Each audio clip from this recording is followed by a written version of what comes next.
The Milky Way is a tremendous structure in space containing billions of stars and trillions of planets.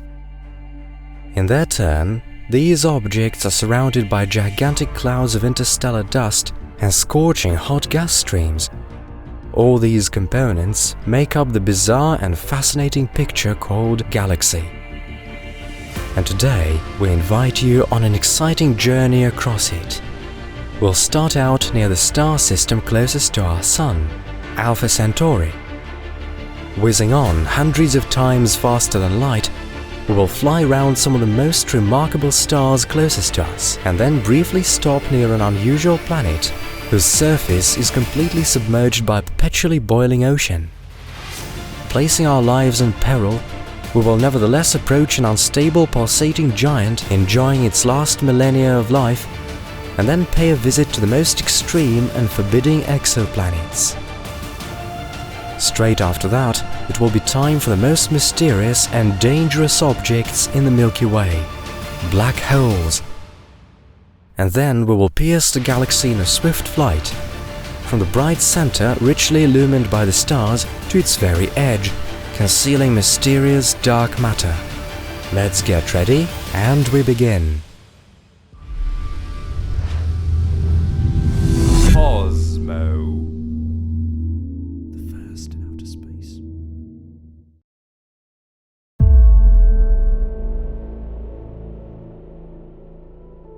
The Earth has been emitting structured radio signals into space for around 100 years now.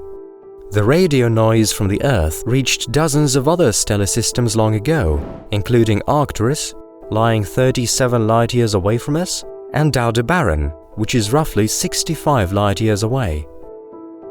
Besides, our radio signals may be heard on the surfaces of a great number of potentially habitable exoplanets, like Ross 128b or Gliese 667cc. Still, the triple stellar system of Alpha Centauri remains the closest neighbor of the Sun, which automatically makes it the first obvious candidate for the destination of the first ever interstellar flight. Alpha Centauri is known to be a multiple stellar system made up of 3 components. 2 of the larger ones are relatively close to each other. Seen with the naked eye, they appear to be a single source of light. The 2 components follow a slightly elongated orbit around the common mass center, which takes around 80 years to complete. The maximal distance between the stars may reach 35 astronomical units, with the minimal distance reaching 11.2 astronomical units. As for the distance between these objects and the Sun, it is reportedly 4.36 light-years. The most massive, the largest and the brightest component in the system is dubbed Alpha Centauri A. This is a main sequence star with a mass of about 108% that of the Sun. Its radius is reportedly 1.22 times that of our Sun. Even though the surface temperature and the spectral class of Alpha Centauri A are close to those of our star, it emits 1.5 times as much energy.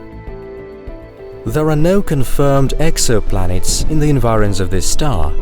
However, while the star was being observed in the infrared in 2021, some evidence was found of there being a planet-like object close by.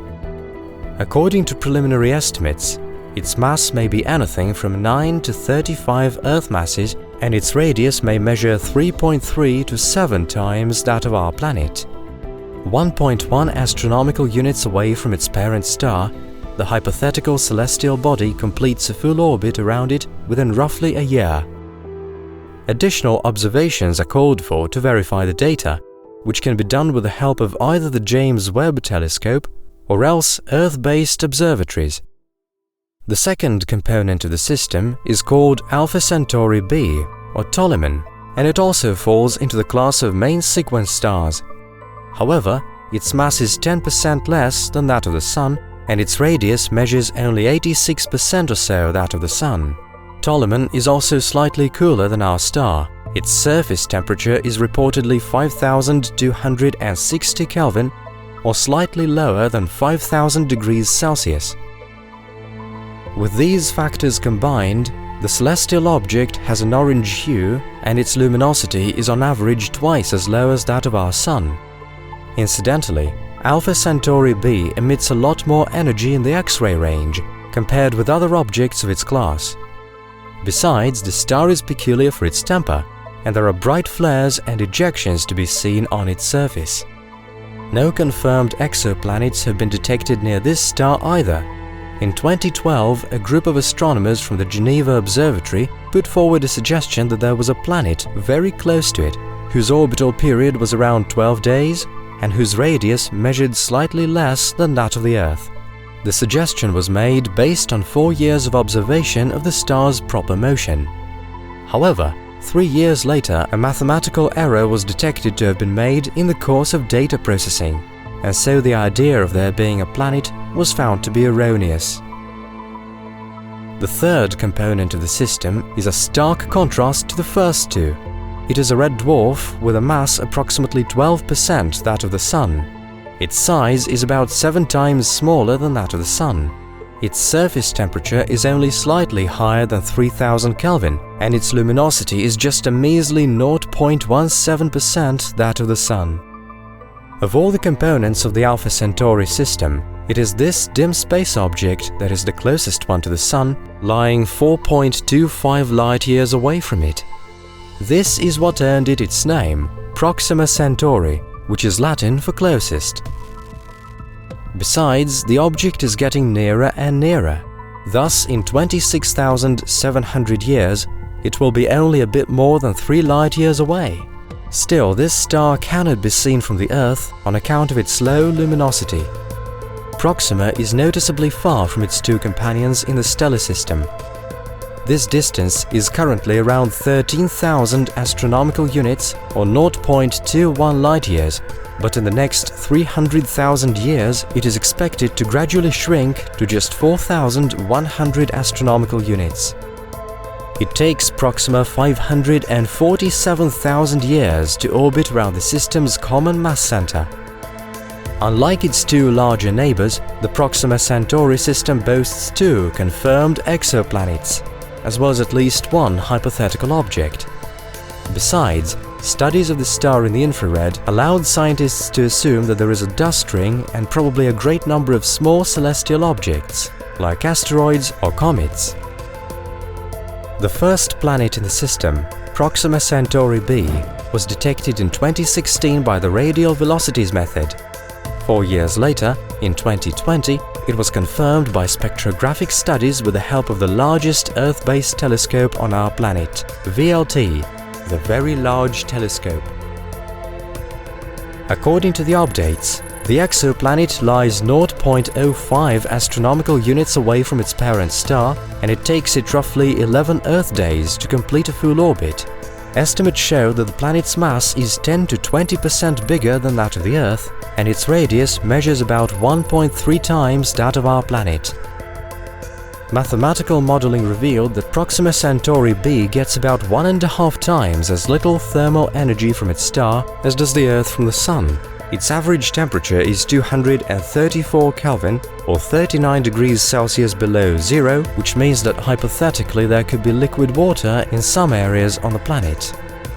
As the celestial body is extremely close to its host star, however, it is likely to be tidally locked, so it faces the star with one and the same side. A dense atmosphere could compensate for sharp contrasts in temperatures, which are inevitable in such conditions, but just like any other red dwarfs, Proxima Centauri is often seen to eject stellar matter. Also, ionizing radiation flares are observed. It is assumed that such activity gradually destroys the atmosphere of the closest objects. A powerful magnetic field that could be encompassing Proxima Centauri b could offer some protection against the destructive process, but chances that there is any magnetic field there are thin. In the year 2020, another planet was confirmed to exist in the system. A space object dubbed Proxima Centauri c lies roughly 1.5 astronomical units away from the center of the system. Its orbital cycle is slightly over 5 years. As for the object's mass, it may be 6 to 8 times that of the Earth, but its radius hasn't been estimated at the time this video is posted.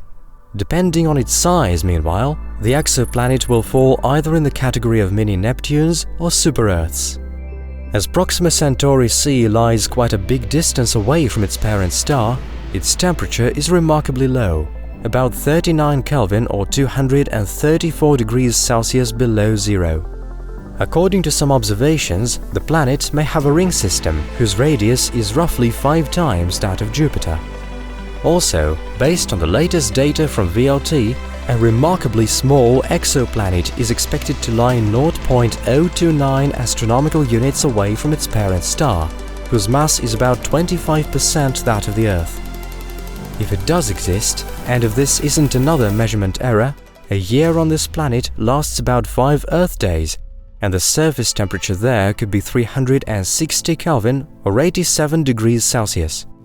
Whether this space object is really there or not remains an open question, and additional confirmations are called for.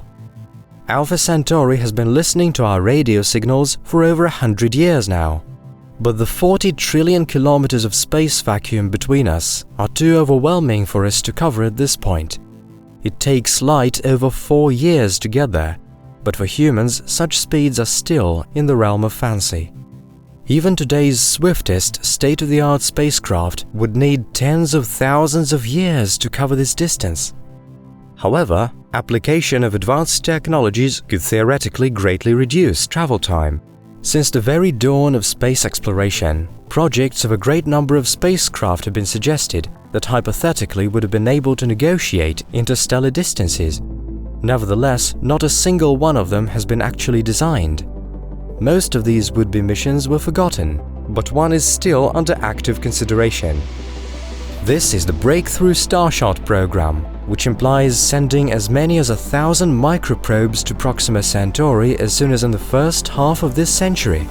They will not measure over a centimeter in size, and special thin and durable sails are planned to be created to aid the probes along. The sails will be blown out, as it were, by impulses of a highly powerful Earth-based laser. Estimates show that an interstellar probe like that is going to be leaving the solar system at a speed roughly 20% that of the speed of light, with the overall travel time around 20 years. After that, it will take another 5 years or so for the data collected by the mission to reach the Earth.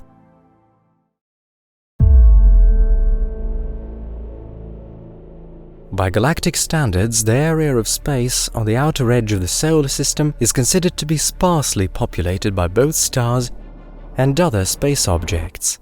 Still, approximately 50 stellar systems are known to be located within the radius of 15 light-years from the Earth. Some of them are single stars, while others contain 2 components and more, which is why the total number of stars in this area reaches 65. Many of them have exoplanets and protoplanetary disks made up of gas and dust, where celestial body formation processes are still in progress. In order to analyze this great variety, we'll have to map out the environs. As we slowly recede from our home planet, we will cover dozens of light-years of space and visit quite a few remote worlds. It is time to set out to the stars. Having traveled 6 light-years away from the Sun, we will reach our first stop, a small red dwarf, designation GJ699, also known as Barnard's star. It is remarkable for its incredible travel speed across the sky, and also for the fact that it's capable of crossing the lunar disk in the course of 180 years. This is due not only to its close proximity to us, but also to its great proper motion. Barnard's star is moving towards the solar system at a speed of slightly over 100 kilometers per second and is going to become our closest star in about 10,000 years. By then, the distance between Barnard's star and our Sun will be just 3.8 light-years. But the red dwarf is so dim that it will not be visible even at such a small distance, and it will be possible to observe it only through optical devices. The star's mass is just 17% that of the Sun, and its radius is 6 times as small as that of our star.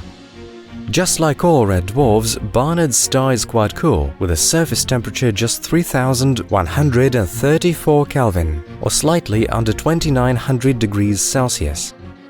With these characteristics taken into account, it isn't surprising that the object's luminosity is 2,300 times lower than that of our parent star. In 2018, the results of a 20-year observation of the star's proper motion were published, which may provide evidence for the presence of an exoplanet nearby. The calculations show it to be a cold super-Earth with a mass of not less than 3.2 times that of the Earth. The planet, named GJ699b, is located about 0.4 astronomical units from the center of the system and takes 233 days to complete a full orbit around its parent star. Unfortunately, the exoplanet follows an orbit that does not lie between the Earth and its parent star, so it's hardly feasible to carry out spectral analysis of the object. Still, mathematical modeling may give us some insights into what it's like. As Barnard's star is very dim, its planetary companion receives 50 times less energy than does the Earth from the Sun. That is why the temperature on the celestial body's surface is extremely low, just 105 Kelvin or 168 degrees Celsius below zero. However, it cannot be ruled out that tidal disturbances or radioactive decay may have released enough energy in the planet's interior to form a warm subsurface ocean. If that is the case, the potential life in its depths would have had ample time to gradually develop. For among the known stars, Barnard's star appears to be one of the oldest. According to estimates, its age is over 10 billion years, which is only a fraction of the expected lifespan of a star. As it is located quite close and is moving in a favorable direction, Barnard's star is one of the highest priority objects for a potential interstellar flight. Time will show if spacecraft launched from Earth will ever reach it. Meanwhile, on the other side of the Sun, there lies the almost exact opposite of the dim red dwarf. Of course, we're talking about Sirius, the brightest star in the night sky, which is 8.6 light-years away from our planet. From Earth, the star appears to be a single light source, but close inspection revealed that it is not a single object, but a binary star. The two components of the system are currently at their maximum distance from each other, about 30 astronomical units. The main star, also called Sirius A, is a bright blue and white star with a mass 2 times that of the Sun. At the same time, it is about 70% larger in diameter, and its surface temperature reaches 10,000 Kelvin. Because of this, Sirius A emits 25 times more energy than our Sun. The second object, known as Sirius B, is barely visible against the background of its bright and massive companion. It is a white dwarf with a radius of about 6,000 kilometers and a mass very close to that of the Sun.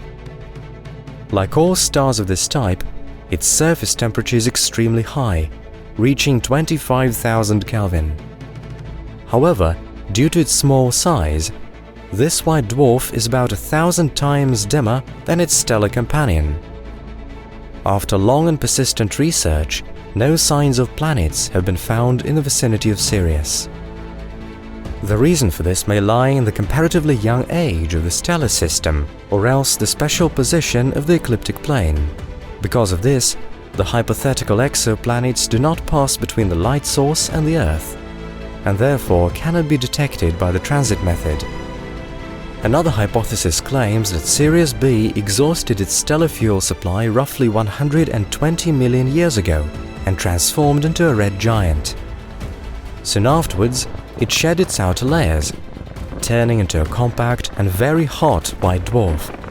As a result, the protoplanetary gas and dust disk enveloping the young stellar system at the time was destroyed by this explosion, its remnants scattered into the space around, denying the forming planets any chance of survival.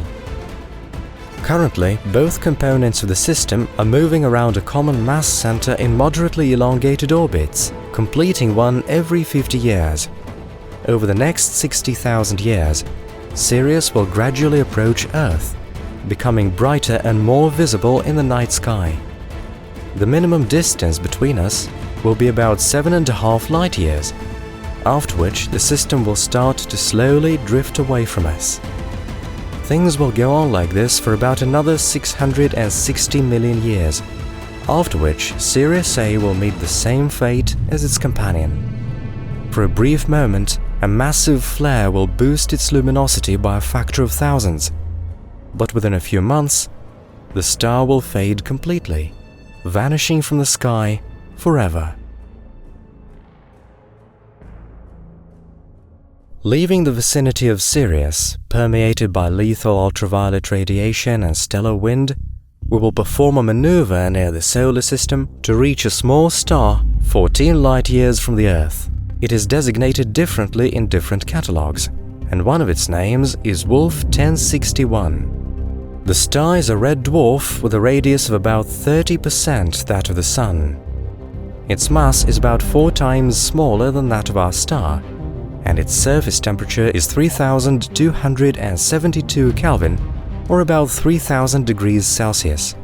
Like all objects in its class, Wolf 1061 is extremely dim. Its luminosity is only 0.14% that of the Sun, so the star is not visible to the naked eye from Earth. However, this red dwarf has one of the most abundant and diverse planetary environments of any stellar system near us. As many as 3 exoplanets have been discovered in its vicinity, all of them rocky and similar in composition to Earth. But still, conditions on each of the 3 celestial bodies differ considerably. The first and closest exoplanet to the parent star is called Wolf 1061b. It is located 0.038 astronomical units from the center of the system and completes a full orbit around it roughly every 5 days. The object has a mass in the range of 1.5 to 2 Earths and a radius 20% greater than that of our planet. It is likely that the celestial body is tidally locked and faces its star with one side at all times.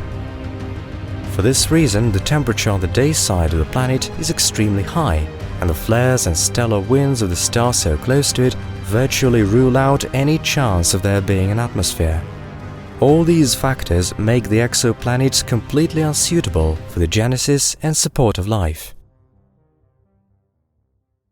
The second object in the system, Wolf 1061c, is located 0.089 astronomical units from its star and completes a full orbit around it roughly every 18 days. Thus, it is within the habitable zone of the star and can be considered a potentially habitable celestial body.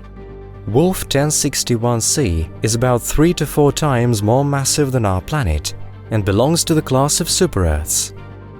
Observations show that its radius is about 1.6 times that of Earth, while the gravity on its surface is calculated to be 60% higher than what we're used to.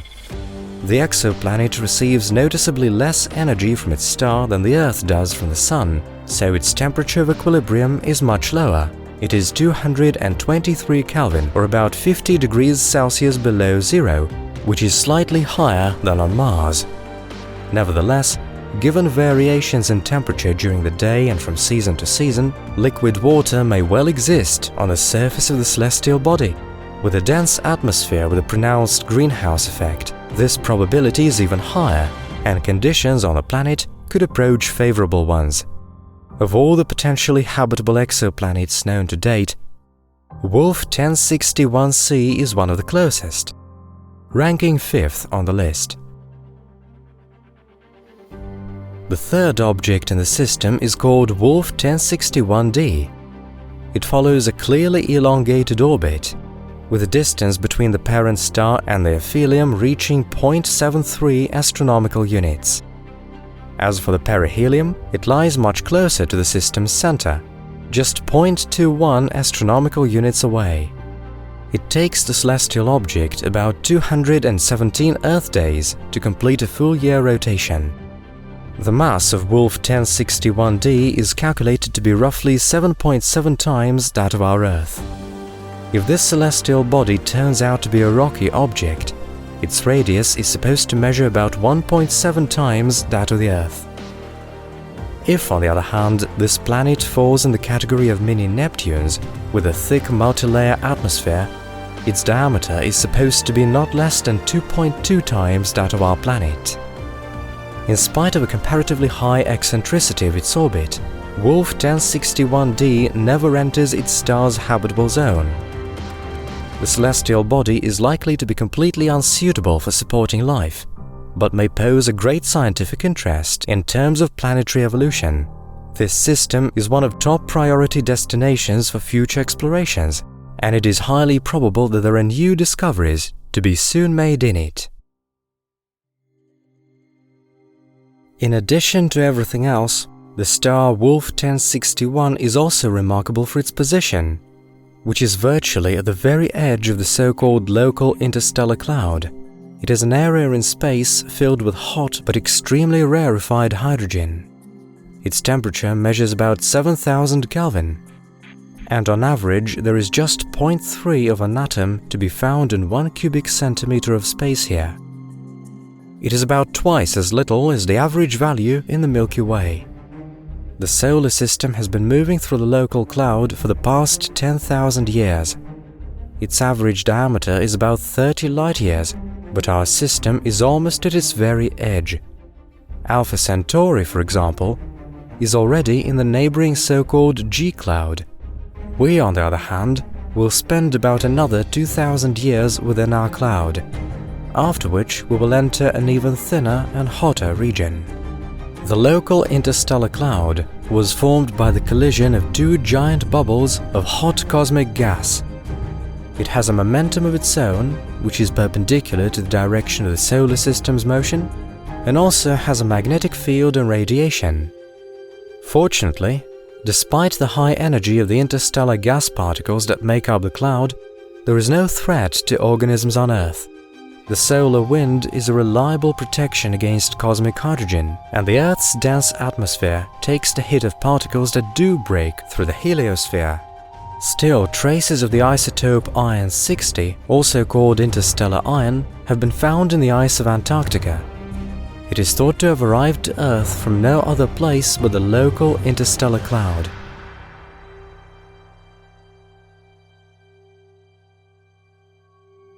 As we continue our journey through space, we will soon get to a rather unusual star called AP Columbae, located 27.4 light-years away from Earth.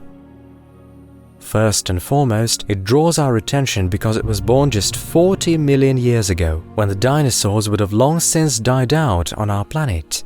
What is even more striking is that its birth took place in a completely different region of the galaxy, 450 light-years from the object's present position. Young stars usually remain close to their stellar nursery for quite a long period of time, up to several 100 million years. If you analyze the movement of AP Columbae, however, you will find that it probably previously belonged to the open cluster IC 2391. The cluster has about 30 stars, united by a common origin and direction of movement. But a few million years ago, one of them exploded, shattering the delicate equilibrium of a multitude of cosmic bodies. This catastrophe gave the young star an additional momentum that swiftly expelled it from its birthplace. A very small red dwarf with a mass just 13% that of the Sun, this star emits 4 times more energy than any other known celestial body with the same parameters. In addition, its radius is twice as large as calculated based on the modern stellar structure theory. Strangely enough, another unusual feature of the star has helped to provide answers to these riddles. According to spectral analysis of its radiation, the stellar matter of AP Columbae contains an abnormally large amount of lithium. Normally, this element is found in abundance in protostellar clumps, but it burns out completely after the start of a thermonuclear reaction. This means that the star is very young and at the very beginning of its formation, not even in the main sequence phase yet. As a consequence, AP Columbae is unstable and explosive in nature. It is prone to violent outbursts and stellar matter ejections, during which its luminosity may increase by up to 10 times for a short while. Such events would normally threaten exoplanets nearby, stripping off their atmosphere and sterilizing their surface with ultraviolet radiation. As it is, observations show that there are no large space objects within 4.5 astronomical units of this star. In all likelihood, it is too young for the formation of fully fledged planets. Nevertheless, it is a unique cosmic body, very important for understanding early evolutionary stages of stars. As we've seen, not every star has a planetary system, so our next stop is near the orange dwarf Gliese 370, 37 light-years from Earth. In 2011, a single exoplanet was discovered near it, designated Gliese 370b. The object was discovered with the use of the radial velocity method and has a mass of 3 to 4 Earths. According to current understanding of the formation of celestial bodies, the discovered world is most likely a rocky planet, with a radius about 30% larger than the Earth's. Under such conditions, the gravity on its surface may be at least 40% higher than what we're used to. Gliese 370b is located at a distance of 0.26 astronomical units from its parent star and completes an annual rotation in 54.4 Earth days. Thus, the exoplanet is in the habitable zone of its star. If the albedo value of its surface is close to that of the Earth, then the average temperature of the celestial body should be about 25 degrees Celsius, which is a few degrees higher than on our Earth. The fact that an exoplanet is located quite far from its parent star suggests that it is not tidally locked and has its own diurnal cycle. This contributes to an evener distribution of heat over the surface of the celestial body, which as a consequence may create a milder climate. A moderately high gravity should smooth out the planet's terrain, which combined with an abundance of liquid water may cause vast seas to form, both warm and shallow. Such places have traditionally been considered the most comfortable for the genesis and support of life. At the time of its discovery, Gliese 370b was considered one of the most favorable exoplanets for potential biological life. However, more recent research has suggested that conditions on its surface are somewhat less attractive than previously thought. In particular, the atmosphere of the celestial body may be too dense and have a pronounced greenhouse effect. Still, even according to the most pessimistic predictions, the average temperature on the surface of the object does not exceed 78 degrees Celsius, which corresponds to a temperature range of about 30 to 100 degrees Celsius. Given that our planet's climate was about the same during the Archean period, Gliese 370b remains a very promising exoplanet for the search for extraterrestrial life, which means that its exploration must continue. If we stop and look around for a while, we will find that we have already traveled more than 50 light-years away from our solar system. There are over 1,000 stars within its radius, most of them single stars. Others are binary stars or even groups of stars.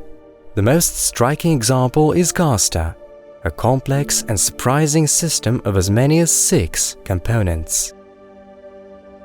This stellar system is located 50 light-years away from Earth and is visible to the naked eye as a single source of light. As the second brightest object in the constellation Gemini and the 23rd brightest in the night sky in general, Castor has been known to humans since ancient times. As the system has as many as 6 components, it has a rather complex structure. The 2 brightest of these, Castor A and B, are bluish-white Sirius-like stars, each with a red dwarf companion nearby. The distance between the mass centers of these binaries is about 110 astronomical units, and it takes them 445 years to complete a full orbit. About 600 astronomical units from Castor A and B, there is another compact binary system, consisting of a pair of almost identical red dwarfs. Each has a mass of about 0.6 times that of the Sun and has a surface temperature of about 3,900 Kelvin. The 2 stars are so close together that they take less than 20 hours to complete a rotation. They move around the system's common mass center following a very oblong elliptical orbit with an orbital period of about 14,000 years. So far, no confirmed exoplanets have been found in the Castor system. But if they do exist, they're most likely to be located here. near the faintest component of the system. In 2018, for example, astronomers detected variations in the orbital period of Castor C, which implies there may be a brown dwarf nearby, about 49 times more massive than Jupiter. According to calculations, it is located 14 astronomical units from the parent star and completes a full orbit around it every 54 years. It is possible that, like many red dwarfs, Castor C has rocky exoplanets close by. In this case, the skyline of such a hypothetical object must present a truly incredible spectacle. On one side, a considerable part of it is occupied by two crimson stars circling the sky without stopping, while on the other side, the eternal twilight is diffused by the light of a pair of stars, either of them hundreds of times brighter than the Earth's moon. Whether this is actually the case cannot yet be verified at this point. Although the stars we have visited are great distances apart, they are all within a single structure stretching for the total of about 300 light-years. This is called the local bubble and contains not only thousands of stars, but also several large structures, including the local interstellar cloud. The local bubble was formed by successive explosions of several supernovae that occurred between 10 and 15 million years ago. It is a giant cloud of interstellar gas heated to 1 million Kelvin. Because of its high temperature, the gas tends to expand, so its density is about 10 times lower than the galactic average. In addition, the hot ionized hydrogen constantly emits X-rays. Fortunately, the magnetic fields of the Sun and the Earth, as well as the atmosphere of the planet, successfully protect us from the harmful radiation. The local bubble is bordered by other similar formations. For example, slightly away from the direction of the solar system's motion is the so-called Bubble 1, formed by supernova explosions in the vicinity of Antares. This giant cosmic structure has been actively interacting with our bubble for a long time, which has caused the formation of tremendous compactions located at the region at the edge. The center of the neighboring bubble is about 500 light-years from us, and the solar system will reach its margins in a few tens of millions of years. Clouds of scorching hot gas and dopant clusters, giant nebulae and stellar streams. All these majestic cosmic structures add up to a single system called galaxies. In turn, they combine to form galactic filaments, giant streams on walls stretching for billions of light-years. This forms the large-scale structure of the universe, with countless different stars and worlds lurking in its depths. Who knows what we're eventually to find among them?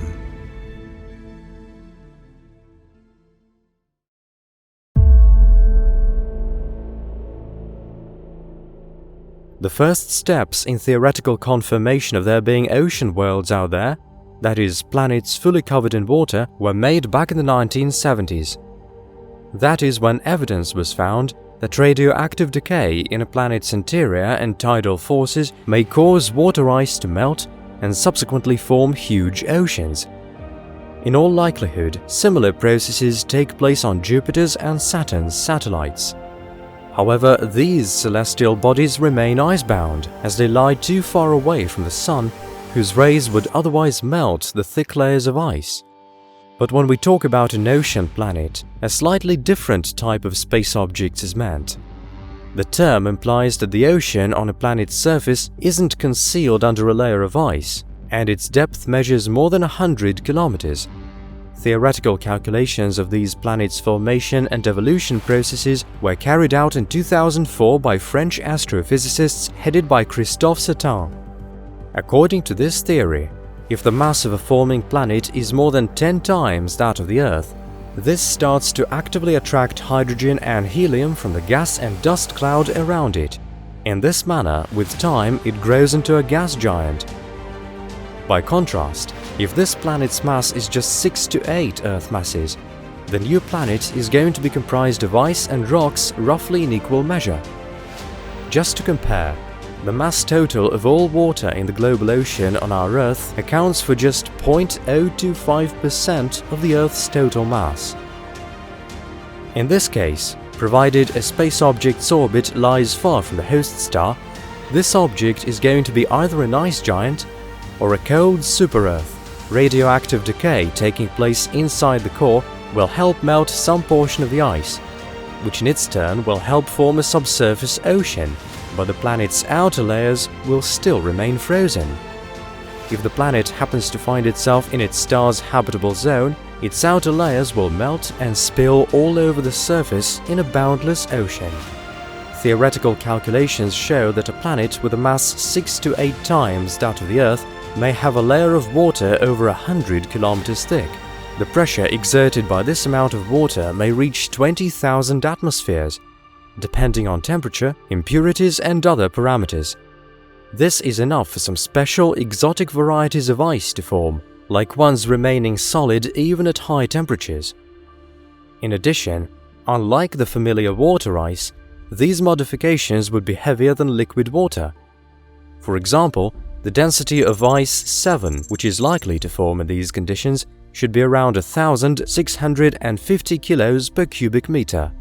This ice settles on the planet's ocean's bottom and forms a massive cryosphere that envelops the more massive core.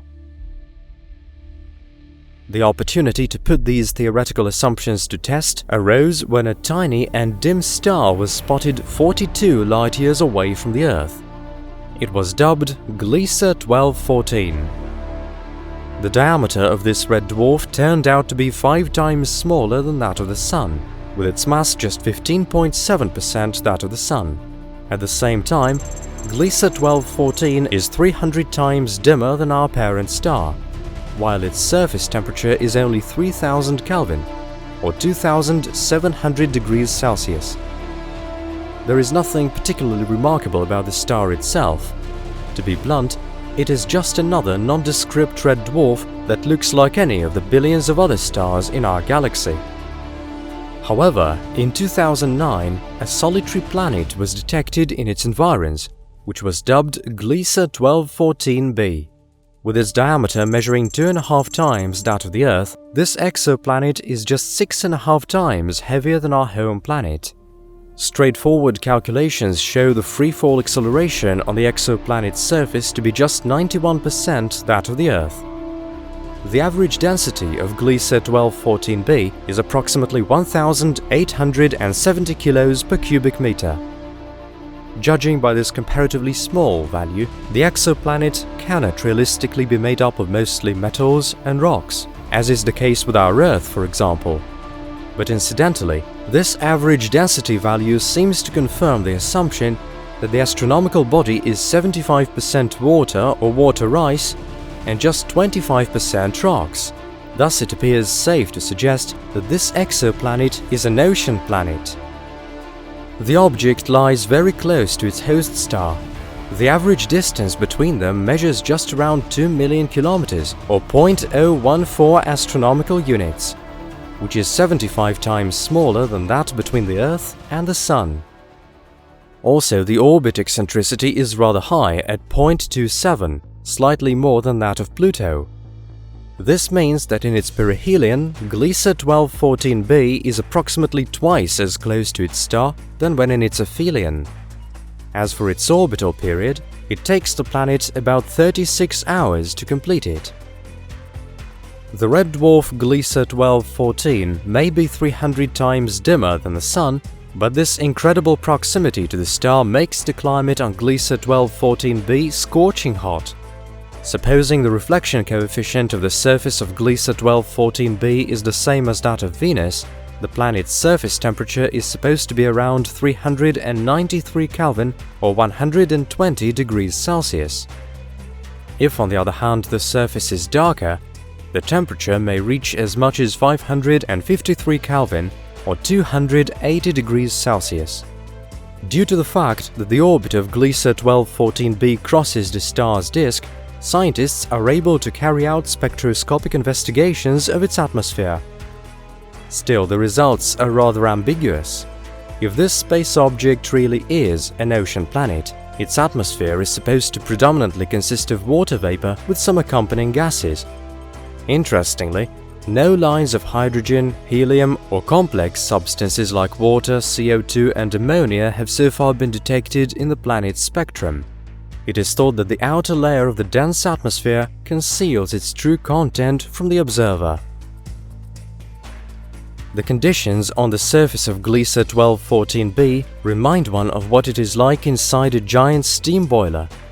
Interestingly, the atmospheric pressure in its lower strata should be at least 15 times as high as that of the Earth. As the ocean and the atmosphere are in a state of thermodynamic equilibrium, the border between them is rather blurred.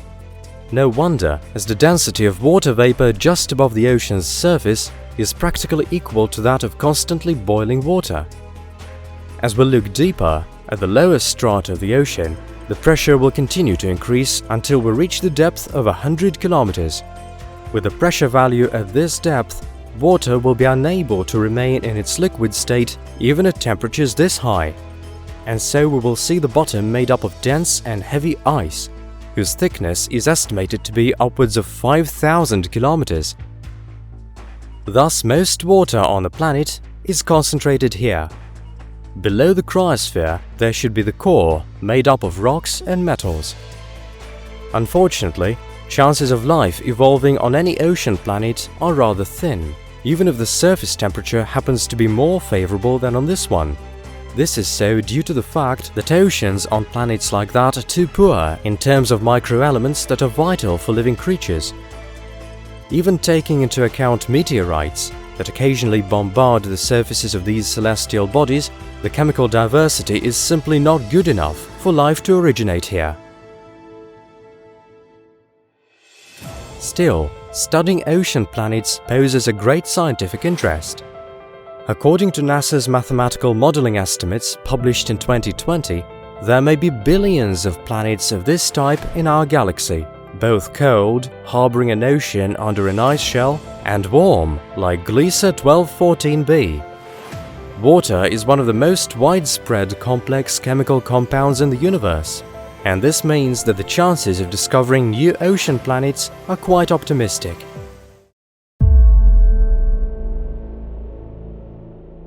"650 light-years away from the Earth, there lies IRC plus 10-16, a majestic star also known as CW Leonis.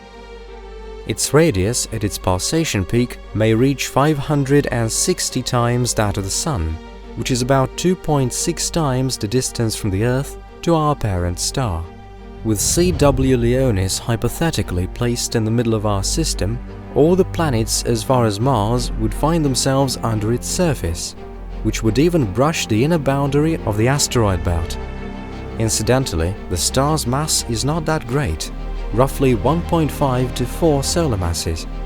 Its surface temperature is just 2,300 Kelvin or about 2,000 degrees Celsius. But due to its impressive dimensions, the star emits on average 8,500 times more energy than our Sun. Like any other red giant, CW Leonis is in its final life stage. Its age hasn't been defined precisely, but it is estimated to be several billion years. It is assumed that in its salad days, CW Leonis was a white-blue star with a mass 3 to 5 times that of the Sun. However, by 1 billion years ago, a great part of the celestial body's hydrogen had burned out and transformed into helium. Slowly settling in the star's center, the helium ousted all the remaining hydrogen and formed a scorching hot core which did not participate in any thermonuclear reactions. This process, typical for all stars whose mass is close to that of the Sun, is the starting point for a star's transformation into a red giant. The star's inner pressure causes it to expand to great proportions, which renders the outer layers more rarefied and unstable. The space object's diameter grows to be dozens of times greater, with its color gradually assuming a blood-red hue. A thermonuclear reaction still takes place in the star's depths, which causes the pressure and temperature of the stellar plasma to increase. At a certain point, this unleashes a chain reaction of nuclear fusion, where helium nuclei are transformed into carbon. This is the so-called helium flash. It is a complex, multi-level physical process that dramatically transforms the star's inner structure. With its core incredibly heating up, its outer layers, on the contrary, cool off and darken. There are currently great amounts of carbon in CW Leonis, but its mass is insufficient to hit the next level of nucleosynthesis. As a result, the thermonuclear combustion in the object's interior becomes unstable. The stellar matter gradually cools off and shrinks under the influence of gravitation. This heats up the star's interior again, and the reaction is unleashed with a new force. After receiving a new portion of thermal energy, the stellar matter expands again, and the combustion dies down. It is assumed that this cyclic process underlies the occasional changes of the star's luminosity. CW Leonis has a 649-day pulsation cycle, and with the luminosity at its peak is 11,300 times brighter than the Sun. With the luminosity at its lowest, meanwhile, the object emits 6,250 times more energy than the Sun. At the moment of contraction, the upper layers of stellar matter partly detach themselves from the star. This forms a carbon-oxygen gas nebula that the star is enveloped in. According to some estimates, CW Leonis loses 4 times 10 to the power of 22 tons of material every year on account of this process, and amount approximately 7 times the mass of the Earth. Observations show that the circumstellar nebula is not less than 69,000 years old, and its mass is about 1.5 times that of the Sun. As for its size, it reaches 84,000 astronomical units. The nebula has an elaborate structure with bulges and pockets of gas, as well as half-arcs and irregular rings. It is posited that these formations appeared due to magnetic activity and stellar wind generated by the unstable star close by. The chemical composition of the cloud CW Leonis is shrouded in is of great interest to explorers. Spectral analysis data reveals it to contain around 70 different chemical compounds, for example carbon dioxide, water and ammonia, to name but a few. There are also quite a lot of elements from the upper part of Mendeleev's periodic table, right down to iron. CW Leonis may have had planets in the past, but they appear to have been swallowed up early on at the stage of expansion. In any event, years of observations did not reveal distinct traces of their existence in the past.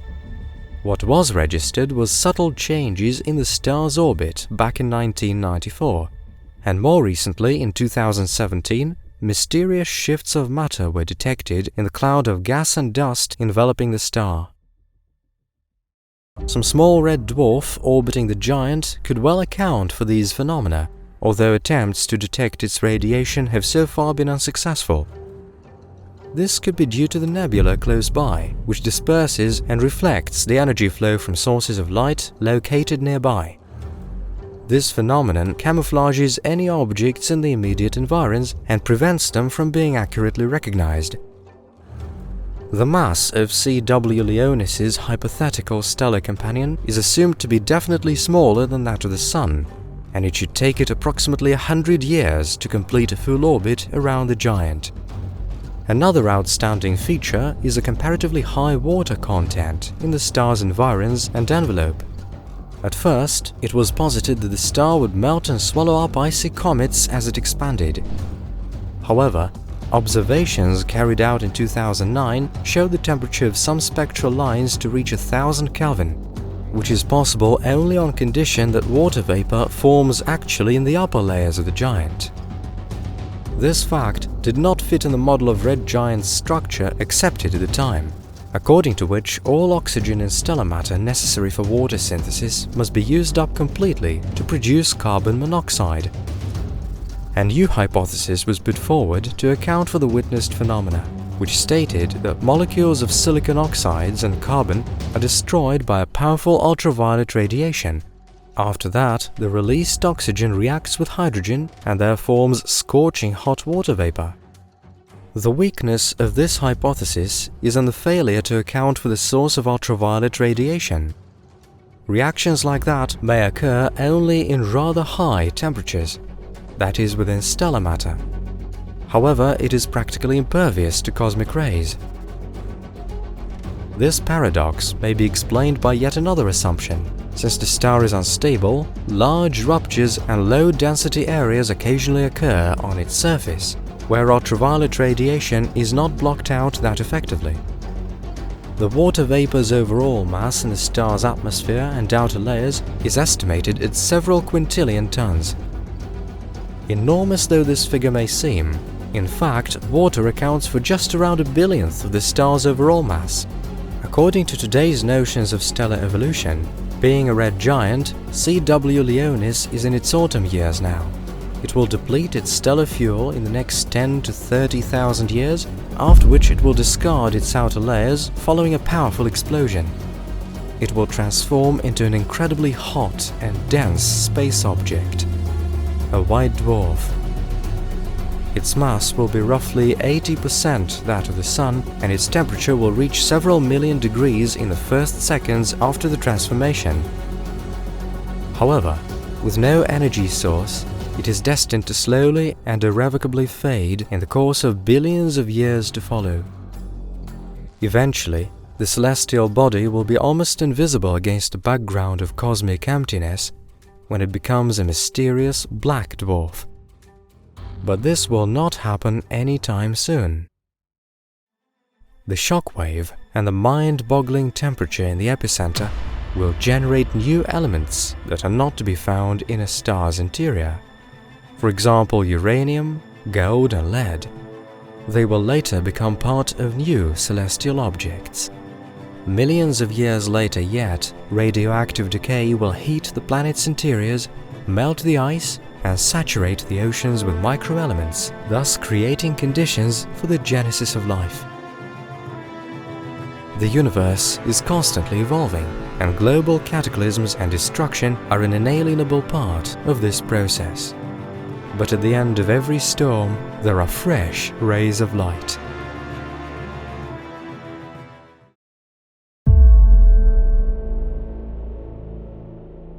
Earlier, in one of our previous videos, we have already taken a look at some terrifying and lethally dangerous worlds discovered in the vast expanses of space.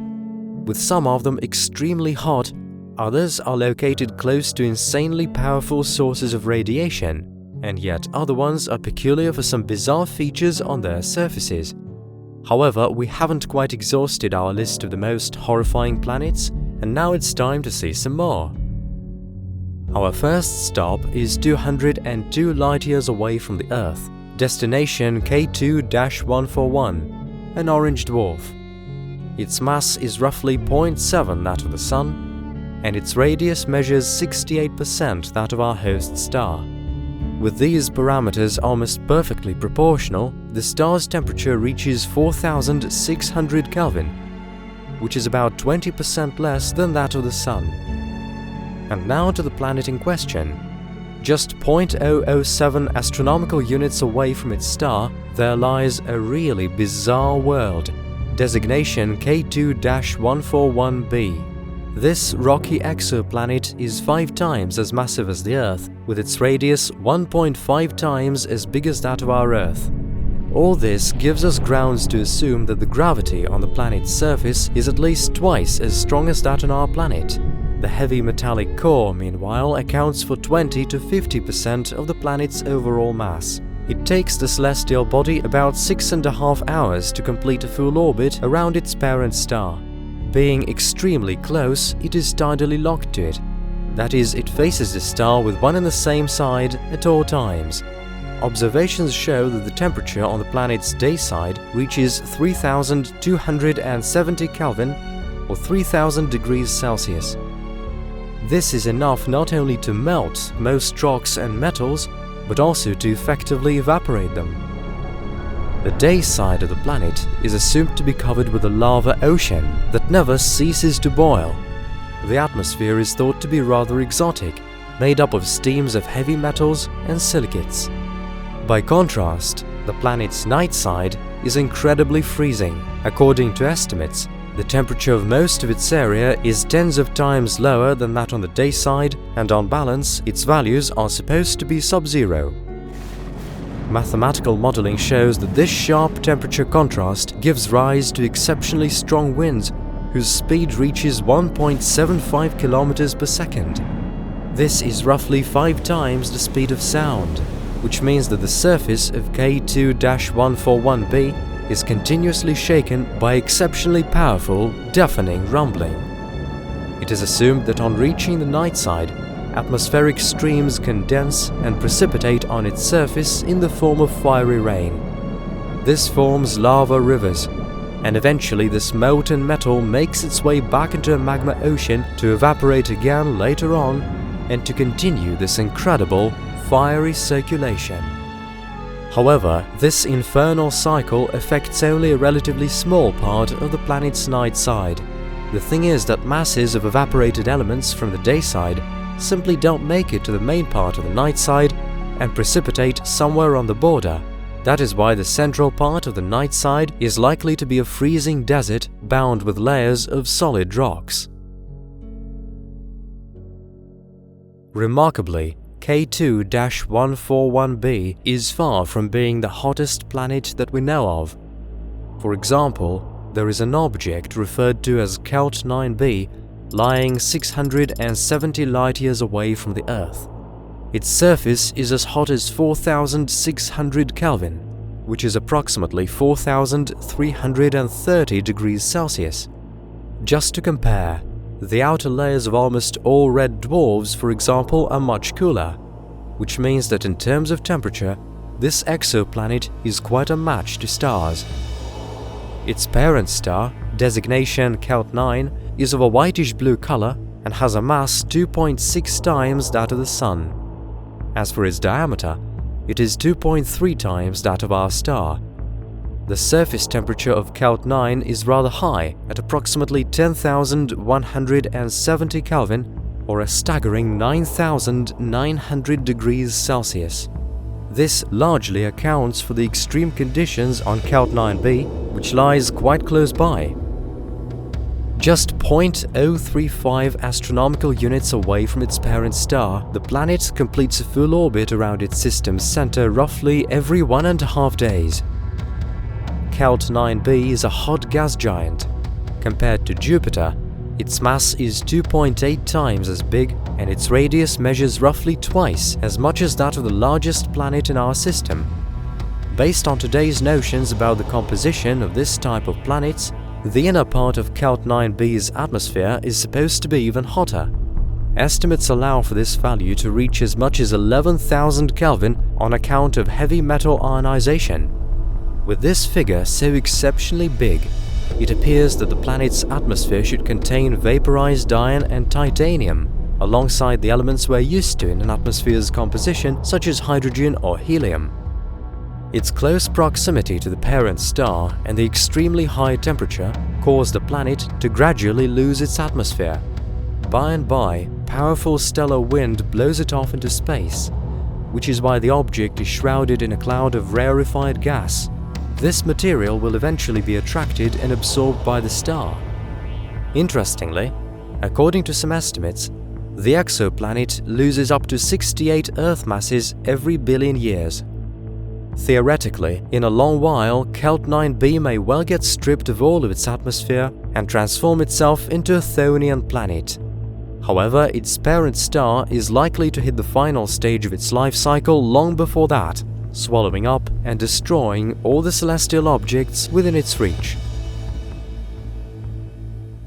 The space objects we have just looked at are a living proof, as it were, of the fact that stars can destroy the planets close to them and not just warm them up. But incidentally, there are celestial objects out there in the universe that have experienced their parent star's wrath in full measure. One of such objects lies 4,570 light-years away from the Earth in the environs of a small star, designation V391 Pegasi.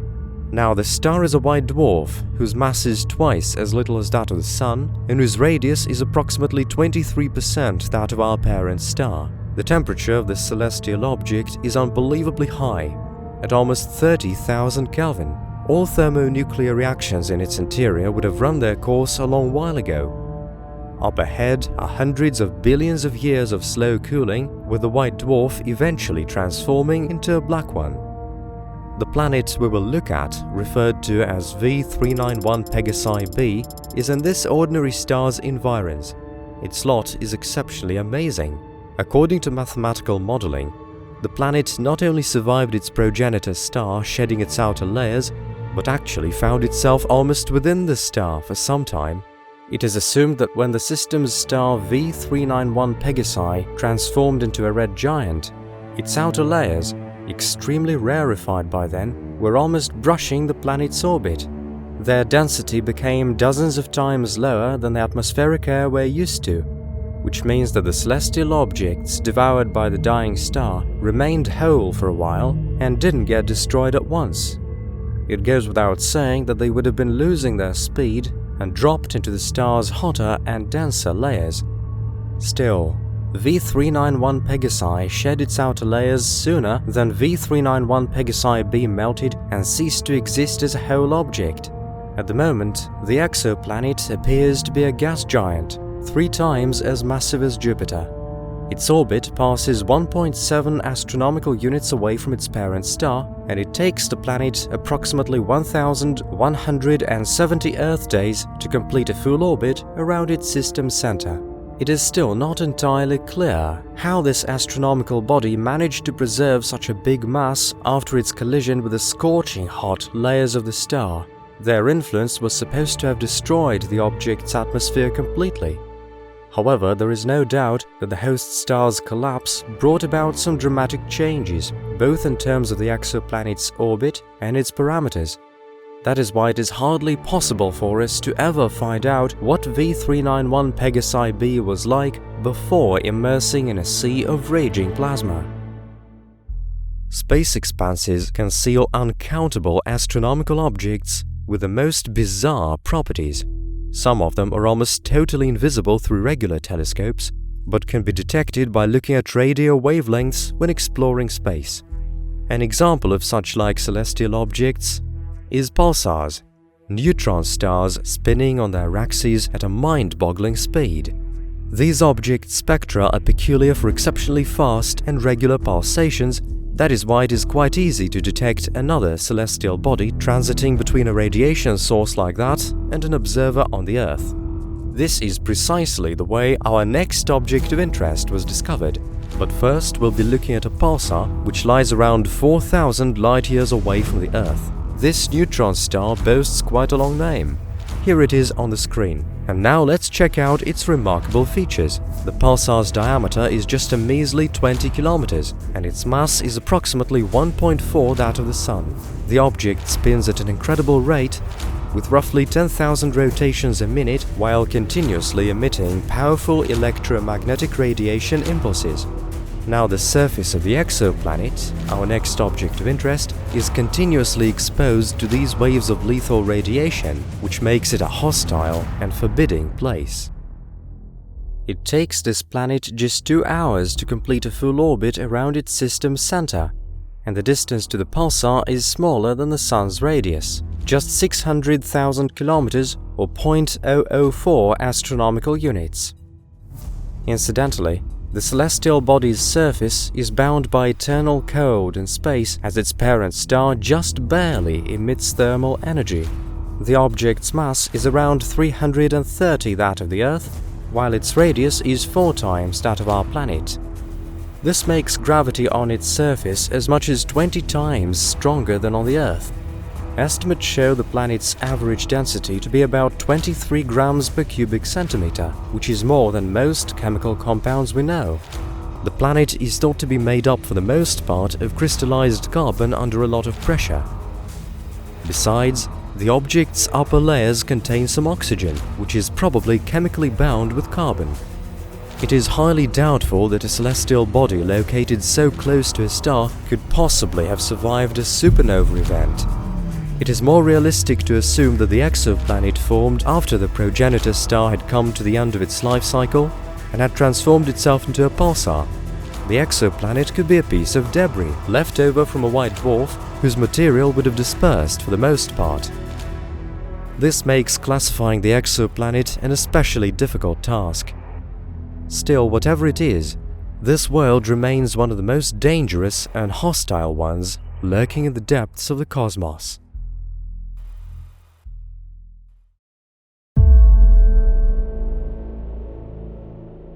It goes without saying that to detect a celestial object that absorbs all light shed on it is a challenging task, to say the least.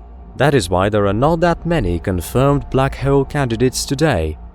Still, mathematical modeling shows that their number in our galaxy may reach 100 million. This may seem an incredibly big number, but since there are 200 to 400 billion stars in the Milky Way, it makes us realize that in all these expanses, black holes are objects one doesn't come across that much.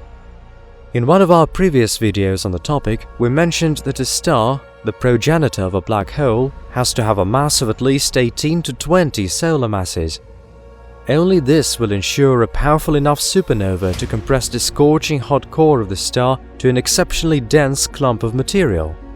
After this has occurred, nothing will be able to stand up to the object's gravity force and escape beyond the boundaries of a conventional sphere predefined by the so-called Schwarzschild radius.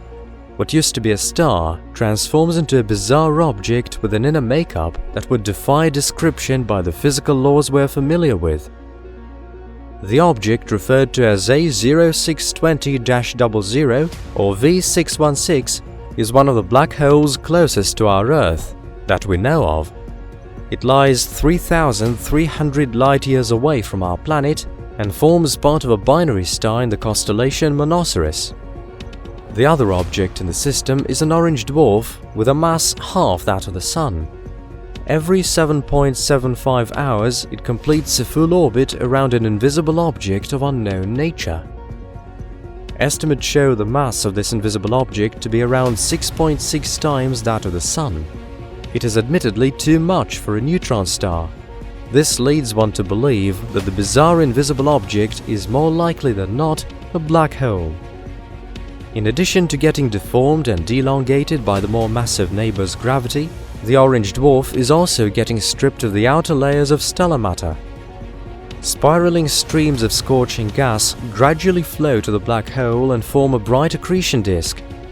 It is thanks to this dazzling disk that the black hole was detected. There are at least several dozen stars in the environs of V616, some of which almost certainly have their own planetary systems. It is highly likely that in the future, one of these stars will get dangerously close to the black hole and as a result will be sucked in by the object's insane gravity. This unfortunate star will have no choice, and in this case, the same slow demise is eventually awaiting the black hole's new companion as that of its current one. The process of interaction of a black hole with other objects largely depends on their mass ratio. The smaller the distance between them and the more massive the black hole, the stronger the influence of its tidal forces over its companion. The star may be deformed by them and get stretched towards the system's common mass center. They can also form channels that would carry stellar matter closer to the black hole, adding up to its accretion disk. If the tidal forces happen to be strong enough, they may well destroy the object that is being sucked in by turning it into a fiery ring. It is assumed that there may be planets orbiting a black hole, just as if it were a regular star. In contrast to a widespread opinion, black holes are actually not able to suck in all objects around them indiscriminately. From the point of view of gravitation, in astronomical terms they behave just like any star with the same mass. That is why, incredibly though it may seem, a black hole may well have a stable planetary system. There are several ways for them to form. Firstly, new celestial objects may originate in a nebula of gas and dust that is formed after a supernova. Influenced by gravitation, they first form clumps of material that collide with each other and attract cosmic dust. As a result, they eventually turn into planets and satellites, as well as large numbers of small celestial objects like asteroids and comets. The radiation of the black hole's accretion disk may be powerful enough to warm them and even melt ice on their surfaces. Hypothetically, a planetary system like that could be favorable enough for life to originate and, with any luck, evolve. Secondly, when a black hole captures and destroys another planetary system, some of its objects may choose to take up stable orbital positions around their new host. Of course, this makeover would bring about dramatic changes on the celestial object's surfaces. Thus, an ice giant may transform into an ocean planet, and a gas giant may lose almost all of its hydrogen and turn into a Chthonian planet. Thirdly, space wanderers like rogue planets or interstellar asteroids may also be ensnared by the massive object's gravity. Even though systems like that have not yet been discovered in practice, there is no reason to suppose they are non-existent. If, on the other hand, a planet is too close to the system's center, and the black hole is massive enough, other factors come into play. A scorching hot stream of material forming the accretion disk will strip the celestial object of its atmosphere, and its friction will slow it down and pull it still closer to the black hole. Eventually, extremely powerful tidal forces will rip the planet to tiny shreds. The debris will be pulled into the accretion disk and gradually melt in the hot gas around. In the end, they will inevitably get swallowed up by the black hole and, in essence, become part of it. It is posited that there are three main types of black holes to be found in the universe that are different first and foremost in terms of their mass. The first type can be found in the center of most spiral galaxies. These are gargantuan black holes with masses reaching several billion solar masses. The density of matter in the central part of a galaxy is generally extremely high, which is the reason why there originates a big number of large and bright stars quite closely packed. As they rapidly burn out, they transform into black holes, which in their turn rapidly grow and often merge with each other. As a result, supermassive objects are born, which are surrounded with giant accretion disks made of scorching hot material. They illumine space so brightly that it makes them seen from billions of light years away, even if their galaxy is completely unobservable to us. These objects are known as quasars. The second type is much more widespread, but at the same time, black holes like these are not that easily detectable. Their masses are close to those of stars, and they form out of large stars at the end of the latter's life cycle. By devouring other celestial bodies and interstellar gas, these objects gradually gain in size and eventually turn into intermediate mass black holes. They can also merge together, which generates gravity waves that distort space many light years around. The third type is the hypothetical primary black holes. Their existence has been inferred from today's theory of universe's origins and evolution. Fluctuations in matter that filled space in its early stages of evolution may have been favorable for black holes of infinitely small size to originate. It should be mentioned that according to estimates, the smaller an object of this type, the faster it evaporates, and at the end of its life cycle it turns into a tremendously powerful electromagnetic impulse. Modeling shows that primary black holes with masses around 10 to the power of 12 kilograms are supposed to be flaring up sometime around now, but to date, no such event has been registered yet. According to a certain hypothesis, a microscopic black hole may form on collision of extra high-energy elementary particles. This variety is referred to as quantum black holes. Still, the conditions necessary for such an event to happen are impossible to be reproduced in lab conditions, and estimated life expectancy of these hypothetical objects is so small that it can hardly be measured with today's latest and most advanced methods. That is why quantum black holes still officially exist only in theory. Of course, it is extremely difficult to detect such dark and compact objects. Some of them happen to have a star companion, whose anomalous trajectory of movement gives telltale prompts of there being an invisible thing in close proximity. Another popular method of detection is observation of accretion disks. These object spectra have some typical features that allow telling them from other sources of light in space. Sometimes we're lucky enough to get a snapshot of a disk with a black spot in it that is evidence that the observed object's structure is quite unusual. A black hole may also be detected thanks to the gravitational microlensing effect. This involves detecting the massive invisible object as it transits between the Earth and a remote star. This changes the star's spectrum in a special way. But admittedly, this method requires a number of rare factors to successfully work. There is hardly any doubt that space is filled with great numbers of objects that are dark and not easily noticeable. There may be wandering black holes among them. These mysterious objects, roaming around in interstellar space and absorbing every bit of light they come across, will probably never reveal their secrets to us.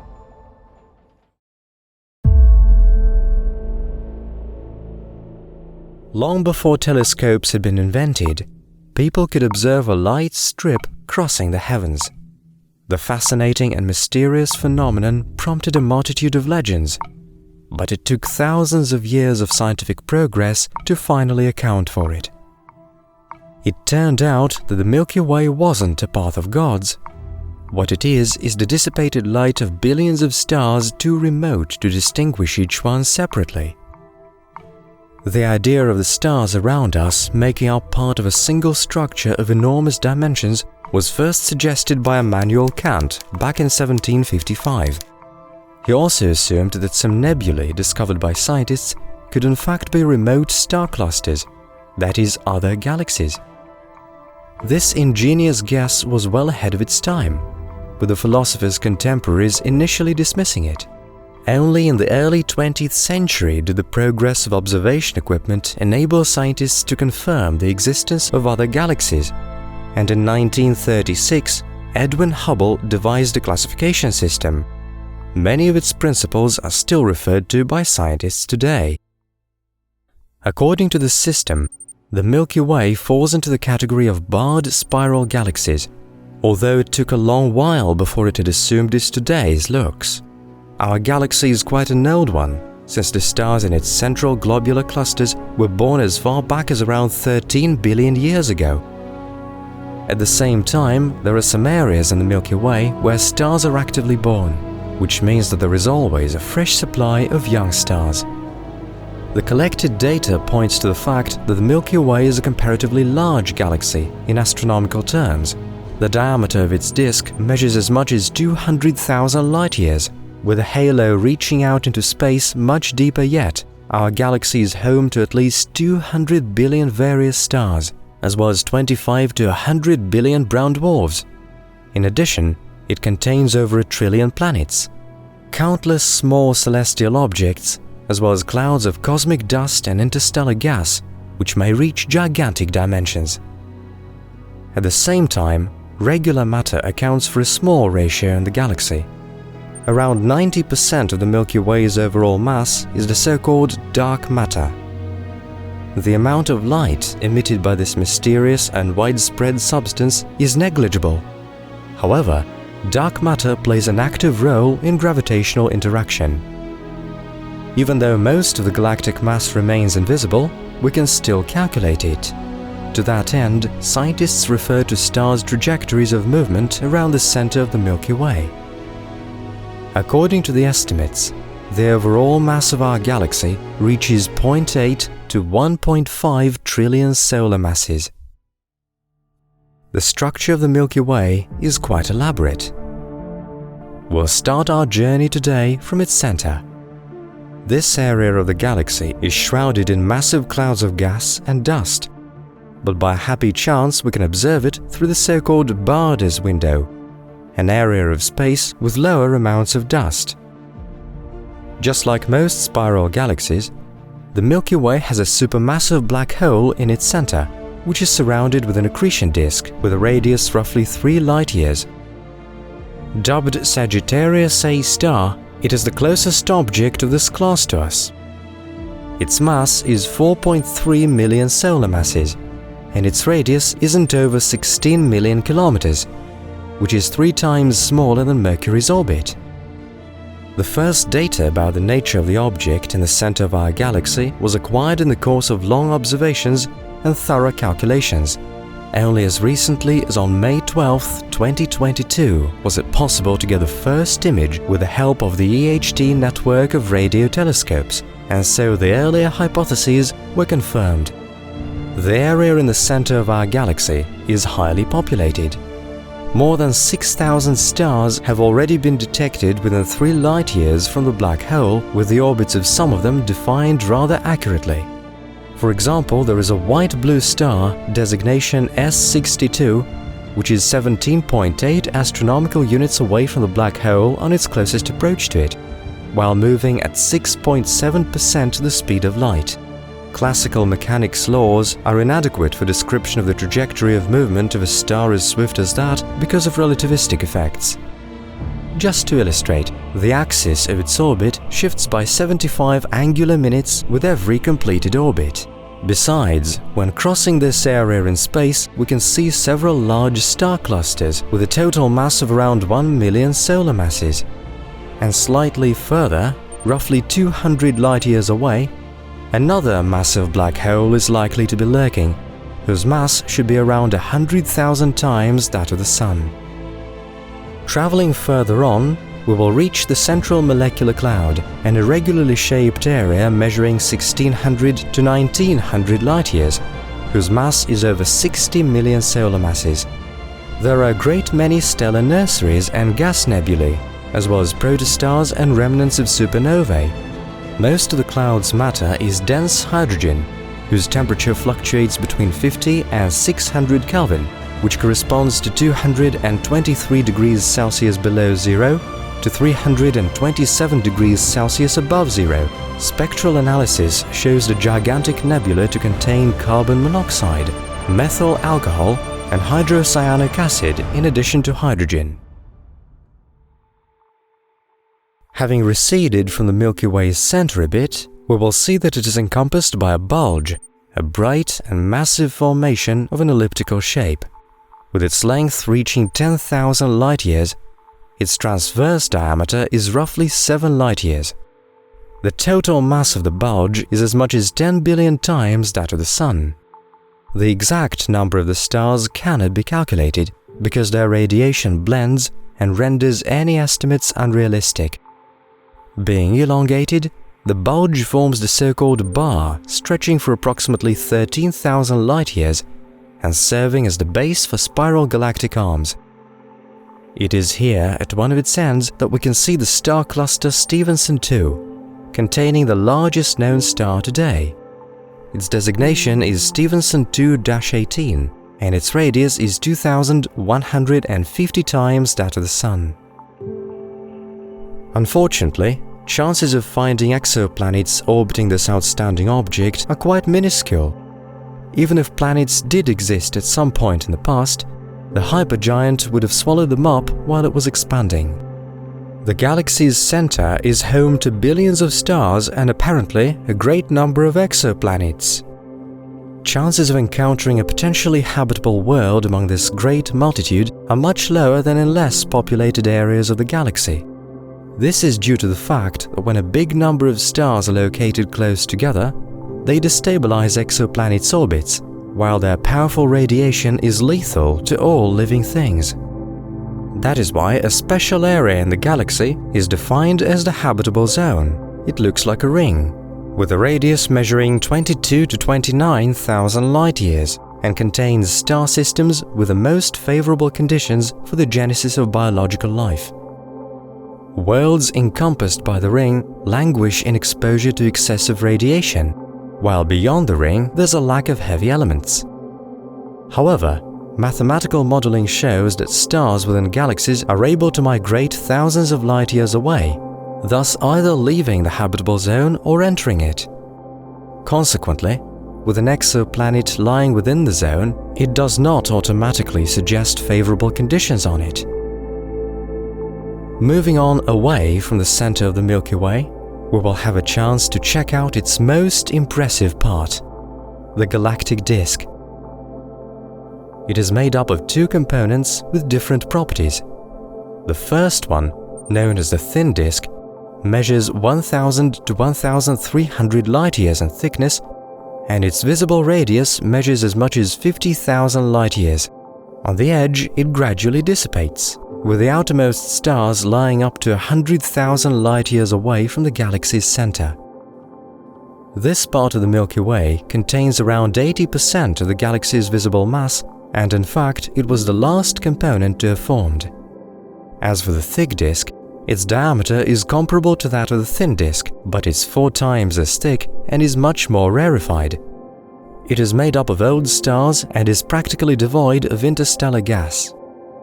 Observations of some stars in the Milky Way, as well as mathematical modeling, show our galaxy to have swallowed up another one in the period from 11 to 8 billion years ago. This hypothetical cosmic structure was dubbed Gaia Enceladus. It is thought that it contributed several billion stars to the Milky Way, as well as great amounts of interstellar gas and dark matter. It is thanks to this tremendous event that most of our galaxy's thick disk formed, and an additional supply of gas led to a stellar baby boom. There is no doubt that spiral arms are the most noticeable structural elements of our galaxy's disk. Usually 2 major ones are singled out, the Scutum Centauris arm and the Perseus arm, and 2 minor ones, the Norma arm and the Carina Sagittarius arm. Sometimes a 5th large arm is taken into account, named after the Cygnus constellation. Galactic arms are areas of especially high star count. Most of interstellar gas is also concentrated here, which is why the rate of star formation in the arms is 3 to 5 times higher than in the galaxy on average. They spend the first millions of their lives in open clusters, but gravity forces are too weak to hold the stars close together for a long time. This destabilizes the clusters, and young stars gradually drift away from each other. Traveling along the Carina Sagittarius arm, we will reach a fork that links it to the Perseus arm. The length of this stellar structure reaches 11,000 light-years, and its width measures roughly 3,500 light-years. It is referred to as the Orion arm, and it is here, 27,000 light-years away from the galaxy's center, that the solar system is located. From our planet's perspective, the galaxy's center is seen as a dark abyss. This is the Great Rift, an area of space that shuts out the greater part of the Milky Way from our gaze. It is filled with massive clouds of interstellar gas and dust, and its total mass is as much as 1,000,000 times that of the Sun. Even though the Great Rift is practically not transparent in the optical range, its matter actively emits radio waves and thermal energy. Spectral analysis data reveals that the clouds are mostly made up of hydrogen with a small percentage of more complex compounds, ammonia, alcohols, and amino acids. The Great Rift is thought to be a potential stellar nursery, but it is going to take a while until the first stars light up in that area. While it is still not quite active, let's move on, beyond the galaxy disk. Even though its bright and clearly defined arms attract a lot of attention, there is more to the Milky Way than that. If we look closer, we will see the vastest and the most rarefied of its components, the halo. Its visible part, spherical in shape, stretches for up to 260,000 light-years away from the galaxy's center, but accounts for just a few % of the total mass. The halo contains a great number of globular clusters made up of remarkably old stars over 12 billion years of age and several tremendous stellar streams. The Sagittarius stream, for example, made up of several thousand stars, encompasses our galaxy in an elongated ellipsis, which is almost perpendicular to the main plane. Modeling shows that all these stars are highly likely to have been gravitationally captured by the Milky Way from a dwarf satellite galaxy, designation Sagittarius DEG. It lies 500,000 light-years away from the Milky Way's center and is going to be swallowed up by it completely within several billion years. Another dwarf galaxy has already met a similar fate. Lying in the Canis Major constellation, it was almost destroyed by the Milky Way, which pulled out millions of its stars by gravity forces. Stretching for 200,000 light-years and mixing with other stars, this string of stars with a total mass of roughly 100 million solar masses has already wrapped around our galaxy 3 times. Apart from bright but rare stars and clusters, the halo contains great amounts of gas, whose temperature reaches millions of Kelvin. Also, great amounts of dark matter are thought to be scattered in the vicinity of the Milky Way, forming the so-called dark halo. Stretching for up to 2 million light-years, it hardly emits any electromagnetic radiation and can be detected only by gravitational interaction. The dark halo remains an unsolved mystery, yet it greatly contributes to the global stability of our galaxy. The diversity of space objects is truly fascinating, with some of them spread all over the place. Others are absolutely unique. Every corner in space harbors countless mysteries, and whenever some of them are solved, they add to our knowledge about the universe around us. Are we to solve all its mysteries someday? Time will show.